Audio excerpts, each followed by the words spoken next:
let's do this in close-up so I could cut. Story again of how you got to Noonan and the building of the platform. Okay. And LaGrange. Well,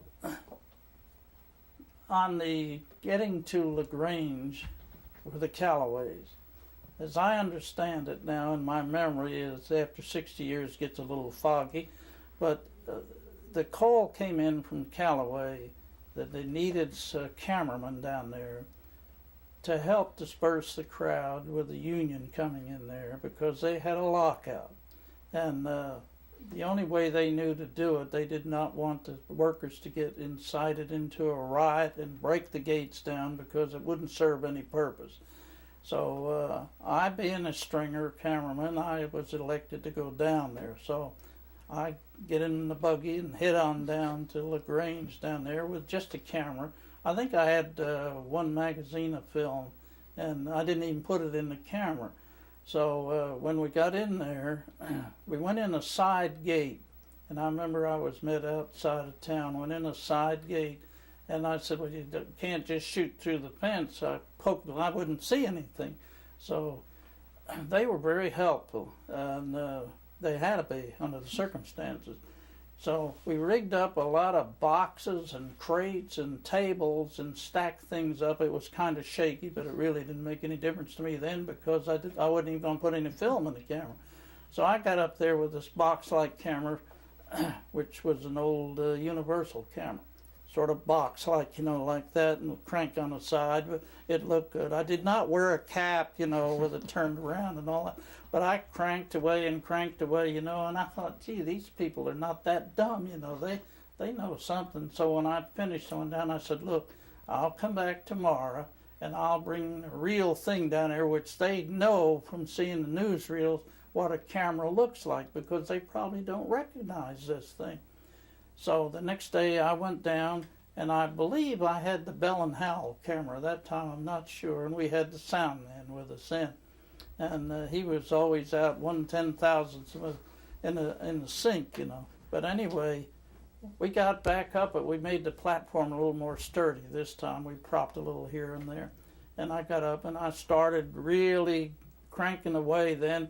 And then I switched the motor on. Sound wasn't on. He gave me the signal, and I switched the motor on, and I just panned around, and I turned the turret with the telephoto on and zoom in, and you could actually see now if it was a Union man, he'd start turning around real quick because they did not like to be photographed. And then I'd put the medium shot on and pan around, and then a wide shot, because we just had 3 lenses, and we don't have a zoom like you have here.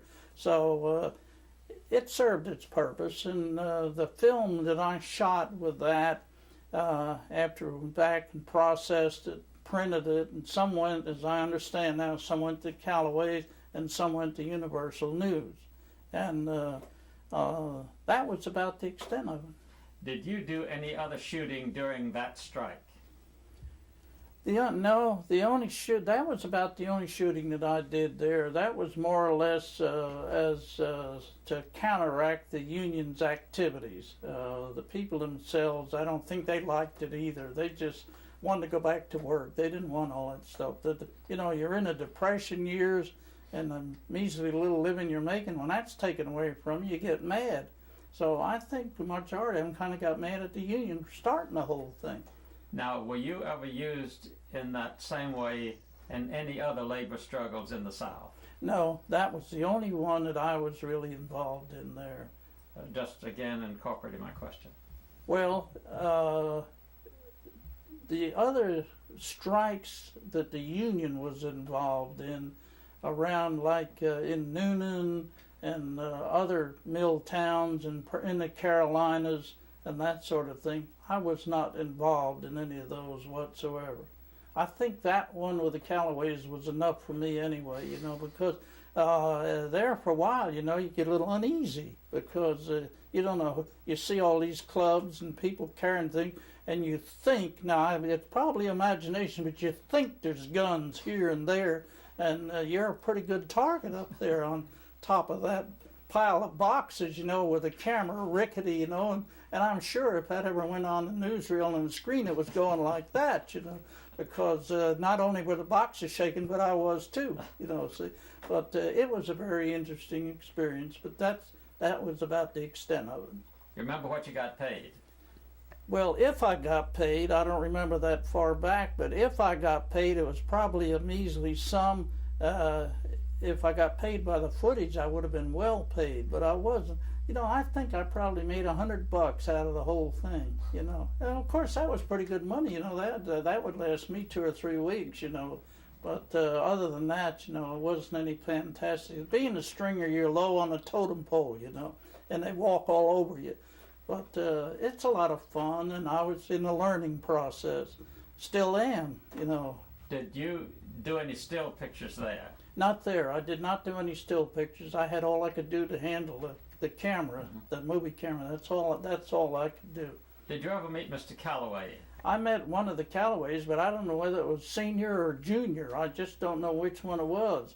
Now, I met senior when they had that big parade and a big gathering and everything. I met him then briefly and was out to the house and confiscated one of his pictures that we used to put in the film. And I hope he got it back. They were supposed to mail it back to him, but I'm not even sure about that. But it was very interesting. They are nice people. They're very nice people. They give an honest dollar for an honest day's work, which I don't know how that worked out for the people that work there. But I mean, they were not trying to get anybody like a slave camp or anything like that. They were just good, honest people trying to make a living themselves, and those that worked for them, they paid them their weekly wage, and that's about the extent of it. Now, Roosevelt and the Callaways were very close in Warm Springs. Yeah. Did you do any photography with them or anything like that? Well, no, I did still pictures at Warm Springs of Roosevelt down there, but I did that for the newspaper, and that was an interesting experience because it was just up and coming then. It's not like it is now, and Roosevelt was a very gracious person, and he related to everybody, and everybody loved him. Now, I did not see any of the Callaways when I was there. I did not. So that was really the extent of my experience with that. Hold it just a moment. Judy, take over. Okay? Asked me to come down. This is what... Well, now, wait a minute. Yeah. He didn't ask me. It went to the office. Remember, I told you that. And I got the assignment. Remember, he didn't ask me personally. I want to be sure to make that clear, because I think you misinterpreted something I said there. Because if you recall, I said that the message came into the office and nobody wanted to answer it. It was answered, and then it came to me, and then I went down there. You did that very well too. Yeah, that's right. Okay. Well, I'm wondering what kind of instructions were given to you to help you, decide how to shoot. If you could elaborate on why they asked me to bring down a movie camera and the kind of instructions they gave me. All right. Are we live now? Yes, sir. All right. Well, actually what happened, Judy, was when I was instructed to go down to LaGrange to the Callaway Mills, as I understand it, one of the Callaways called. Now, I don't know whether it was senior, junior, or one of his cohorts, but I being a stringer, got the assignment to go down there. And when I arrived down there, they were waiting for me, really a little out of the town a little bit. And we went in a roundabout way. And after we got inside, there was 2 or 3 guys there to help whatever I needed. And that's when I needed a platform to get up on, because you can't shoot through a fence. You could get your lens up there, but you wouldn't get anything. So we scrounged around, and they were very helpful in bringing in tables and boxes. In fact, we took about 4 tables, and we put them side by side and spread them where you could put the other tables opposite, and that would elevate you the height of a table. And then we put another table on that, and then some boxes. And this, you must remember, the terrain is not level there. So, it's kind of rickety. And I needed a ladder. We got a ladder. And I got up on top, and then they'd hand me the equipment up. and set up the camera on the tripod, and the tripods are heavy, much heavier than the one you have here. Back there, those things weighed about 75, 80 pounds, and then you'd have to put a sandbag under them to keep them from shaking, like if you're shooting a football game or something. But anyway, we get up on top of this platform, and then after I set the camera up, I'd start just cranking away, and when I finally came back the second time and we used the sound and everything on it, we went through the same procedure again. However, the platform was already there then, if you could call it a platform. So after we got through shooting, which I figured was long enough, and people would be getting uneasy and everything, you could tell, I'd leave the camera there and come on back down, and they were really nice there. They'd bring you something to drink. I don't remember what it was. It wasn't very strong, I know that. But anyway, after that, then I'd rest a while and go back up again. And I remember distinctly, one of the fellas said, well, why don't you let me go? And I said, no way, ain't nobody touching the camera, but except me. So I'd go back up and sweat it out again. And then when we come back down with that, I'd pack up and get back in the car and go on back to Atlanta and process the film. And some of it would go to Callaway and some of it would go to Universal. And that's about the extent of it. I wonder if you could talk about how critical it was. It was critical for you to be able to see the strikers, but I imagine it was critical for the strikers to be able to see you. Well, and could you talk about that and mention that word and talk about that? Yeah. Well, while up on the platform and you're looking down on all these people, now these are good people. They're on strike because they were locked out. But the reason they had to be locked out was, of course, the union would have wanted to get into the plant and sabotage it, tear up the machinery. Now that would put these people out of work, and it was quite a task of getting over to these people that the reason they were locked out because they didn't want the machinery tore up. And when you look down on them, in fact, when I looked down on them, you could see a lot of animosity with some people, and other people, they would just sort of hang their heads. They didn't want to really have anything to do with it. And if I brought the camera around, they didn't know a telephoto lens from a wide-angle lens. But if I zeroed in on a certain spot, and there was a union person there, you could spot it because he'd immediately turn around. He didn't want to be photographed. He didn't want his face to show. And you run into that all the time with union people back then because the unions were so different. They were strong-arm people then. It's not like political unions now. Everything's political now. But it wasn't then. I mean, they just soon take a club and whale the daylights out of you, see. So I could see these people glaring at me thinking that I was an enemy of them, which I wasn't. But I was there actually to help disperse the crowd, and the union particularly, because the union incited all this. The minute they were locked out, the union stepped in. And they had all these people, in the picture, they bring all these clubs and all that sort of thing. And most of them, they'd probably use it for a fishing pole. They wouldn't hit anybody with it. So the intimidation was really mutual, I felt intimidated, and I'm sure that they felt intimidated because I was there, and that also reflected to Mr. Callaway, to the Callaways, which was not really what it was all about. The whole thing about was to get the union out of there and let these people go back home, calm down, and then come back to work. And it would all be over, and that's eventually what happened, see? So that's it. Very nice. Great. Yeah.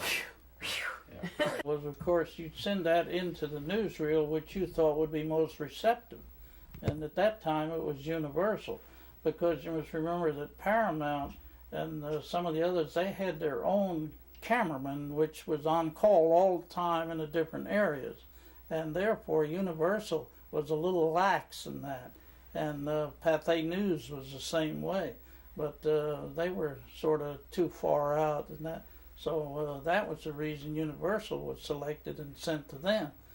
But they accepted, I don't know how much footage they took, but they accepted that right away because that was the big thing going then, and they wanted everything they could get on it, and as cheaply as they could get it. my question is, I want you to be able to describe. You shot, I believe, 400 feet in total of that event. Yeah, is that about right? that. Okay. know. Was it from the 400 feet that you got the material? It was out of the 400 feet that you that you sent stuff to Universal. Well, now let me tell you how that worked. The negative that I shot at Callaway is roughly, 300-400 feet, give or take some. When you come back, what we did then, we processed that and made a print to go to Callaway, but we sent the developed negative to Universal, explaining to them why they got, because they like to process their own negative. They don't want secondhand stuff. So, but it was explained to them why, and being such a national thing, newsworthy, the strike is the reason they accepted that developed portion of the negative. That's the way that worked then, because newsreels are funny. They want to get the raw film that's exposed and they want to process it themselves. Otherwise, they figure, well, every Tom, Dick, and Harry's got it, see? And that makes a lot of sense. So, and that's the way they pay for it. Now, on this particular one, there was a specific reason to process the film first and get it to them.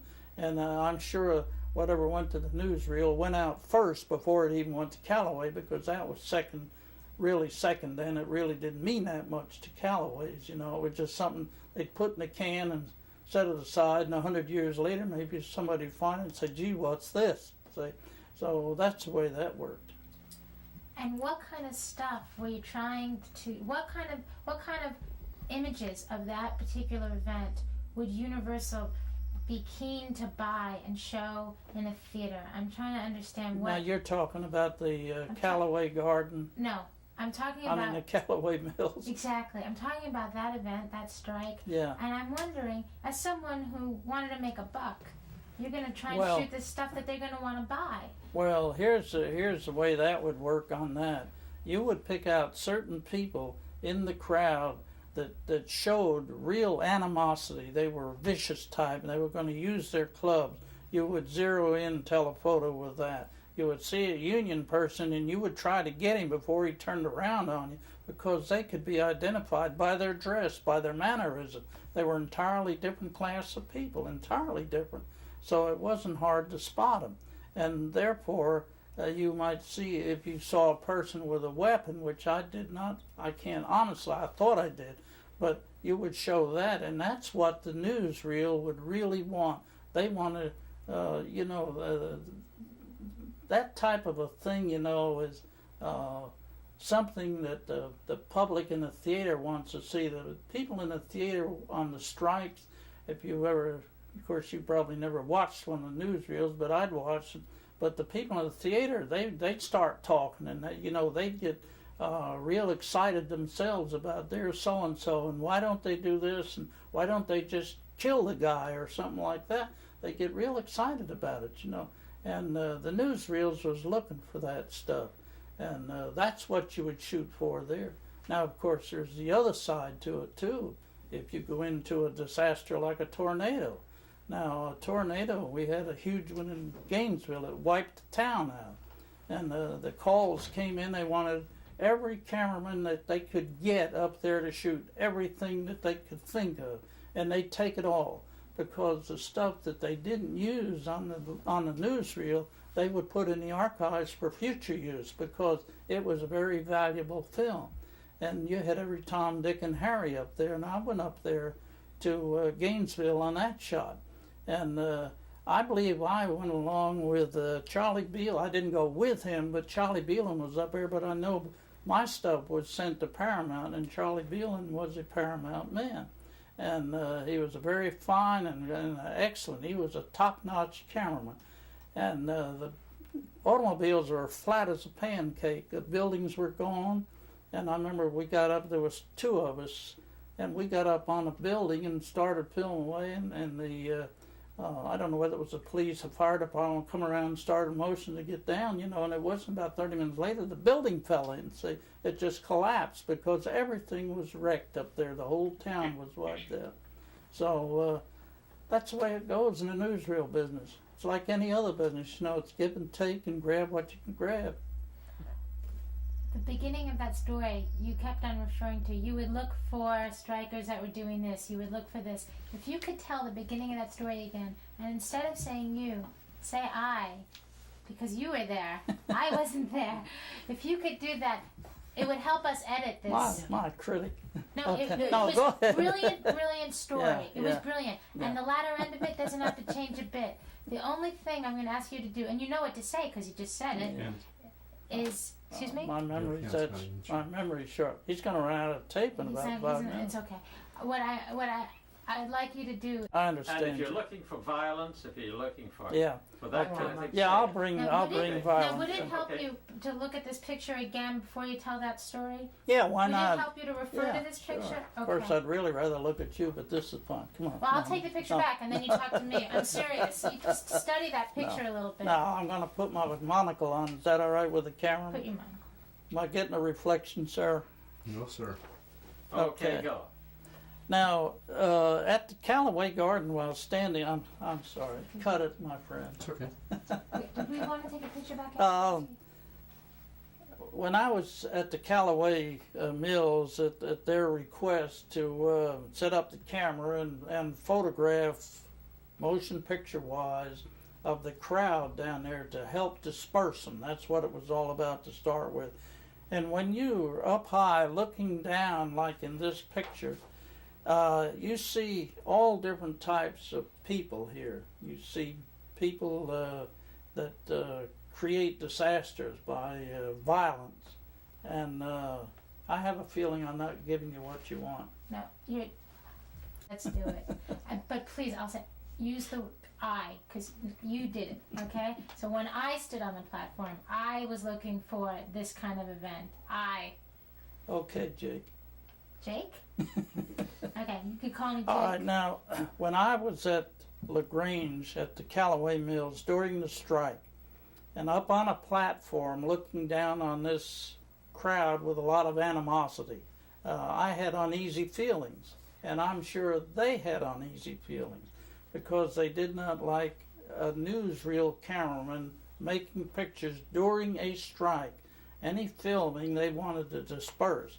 The union was there trying to keep them in and to create and to wave their sticks and everything just like they're really angry. They're you're looking for anger. And in the faces of some of them, I could depict people that were not into that. They didn't want to do that. And I could see others probably brought in from the outside that were being paid to do this. And I could spot those because they were the ones out there like the rabble rousers. And I pan the camera around and pick up a person that suddenly turns around, you know it's a union man. And you could tell it anyway because they dress so different.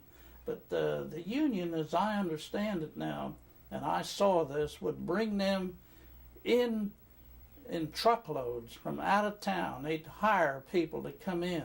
And they were really riot inciters is what they were. So what happened was then when the cameras set up there and the people that really worked there being good people, they didn't like these people coming in and they wouldn't do what they were told to do. But I could look down in this crowd and spot the good people, you can spot the bad people, you can spot the ones that are there trying want to break the gates down and go in and tear up the mill's machinery. And that's the reason that they locked them out. So that was about the way it was when I was there, as I saw it. We need to cut. Wait. And Standing by to standing by. stand by to stand by. And in about 5, standing by to stand by. And ask a question, please. Okay, Judy? Okay, Mr. Terhune, Harold, I want you to tell us what you were shooting that day so that you could make a buck with a newsreel company and start your sentence with me being a freelancer, me being a stringer. I knew what they wanted. I wanted to make a buck. Okay, Jake. Okay. Let me know when. Anytime, sir. Well, when I went to Callaway Mills down at LaGrange, and being a stringer cameraman, that's really a cameraman without a job unless he can find something that the newsreels would want. And of course, a strike is something they would really want. They're looking for violence. They're looking for anything for excitement that people in the theater would get real excited about. So you would pick out in a crowd of people that's on strike, you would pick out the ones that were trying to incite this strike. They had clubs, they had everything you think, and some of them would raise their clubs up and wave them, and some of them would shake their fists, and others you think, now I'm not saying I know, but you think some of them have guns and you get real uneasy about it. But you know that's what the newsreel wants. And I'm out to make a buck. And the only way I can make a buck is to get some footage that I know the newsreel will buy. And the only way I could do that was get down there and hope we get all kinds of excitement. I was hoping they wouldn't throw it at me, but maybe at each other. And you'd pick out different ones, you'd pan around, you'd try to get a telephoto shot of somebody who was glaring at you and making all kinds of nasty remarks. You could read their lips, you know, that they just wanted to get in there and kill you. That's the way, and I felt that's what they wanted to do. But that is the kind of footage that the newsreel wanted, and that's the only way I can make a buck, because being out, you know, I didn't have a regular job. I was a stringer. I'd have to take all the lousy assignments that would come up. But every now and then they turn out real good. Well, I was in the learning process, and I was young, you know. It was exciting for me to do it, you know. But I had to make a buck, you know, you have to eat. So, you know, I don't think anybody would loan me any money after that. You know, after a year or two there, nobody's going to loan you anything because you don't have a job, you know. But I got along good with the guys. They were all nice. Everybody helped me out. And I think a lot of them felt sorry for me. So I got a pretty few good jobs. And when the tornado came along up at Gainesville, it was the same thing, you know. Get the disaster. You want the disaster.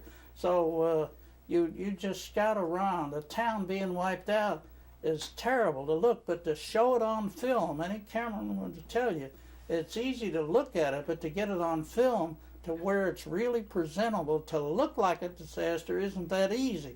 I remember one shot I had, an automobile had been flattened down, and I found two guys there, and I got them to pick this car up, and that's what I shot. Just to show it there didn't mean anything. It could have been any car. But to show them pick it where you could actually pick that car up on one side like that. And then when they was going to demolish a building, I got a shot of that. And that's what the newsreel was looking for. And that's the way I made my book. Beautiful. That couldn't be done. That's cute. Wait, we're going to have him turn around. He's not looking at me. Now what have I done? Look at Judy. Open my big mouth again. Please look at me. Tell me the story. All right. Well, in order to tell the newsreels what you had, you did not write out a script like or anything. That would be boring. And, you know, they're like editors for any kind of a story. They want a certain format. And all the newsreels companies, they would supply anybody with their forms, their official forms, which had, you know, A, B, C, D. You put this in there, what happened, and it cut it down. It's like editing out what you think you would want to tell them, because it would ramble on and on. You'd never get anything to them. So you would write out maybe in 3 or 4 sentences. They'd pick up the rest of it, and then they'd put the sound on with that. Now, if you were shooting sound, sometimes they'd wipe you out and use their own narrators because they would do it better. So that was usually the way it was. They'd use the background sound. But if you wanted to really get into the newsreel and tell them that, you better use their official form or they're going to scrap your film right quick. They're not going to use it because they would never second guess anything because of lawsuits. And that's the way that you communicate with the raw negative, exposed raw negative that you send into them. Good.